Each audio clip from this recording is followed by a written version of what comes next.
Жаңа оқу жылы бірнеше аптадан соң басталады. Алматы қаласы баспаханаларынан келген кітаптар нөмірі 46 мектепке түсірілген. Мектеп оқулықтары әр 4 жыл сайын арнайы мемлекет тапсырысымен жаңартылып отырады. Қазірде әр мектептің кітапхана үйлестірушілері келіп, алдын ала тапсырыс берілген оқулықтарды алып кеткен. Мәселен, 2000-ға жуық оқушысы бар нөмірі 53-ші орта мектебі 1800 дана жаңа оқулықпен қамтылды.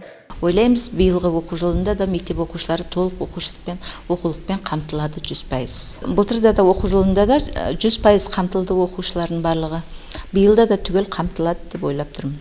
Осы жылдан бастап бірінші сыныптың оқушылары 12 жылдық білім жүйесіне көшеді. Сол себепті оларға арналған оқулықтарда өзгеріс көп. Келер айда 8000-нан астам бала мектеп табалдырығын аттауға асық. Оларға мемлекет биыл «Менің отаным Қазақстан» атты кітабын сыйға тартқан. Ал 4-ші сыныптың ағылшын тілі мен 9-ші сыныптың дінтану оқулықтарына және 8-ші сыныптың оқу әдістемелік кешендеріне өзгерістер енген. Сондай-ақ бұрын әр оқушыға таратылатын кітап саны әлеуметтік тұрмыстық жағдайы, отбасындағы балалар санына байланысты берілетін болатын. Енді ондай жеңілдіктер бәріне бірдей дейді мамандар.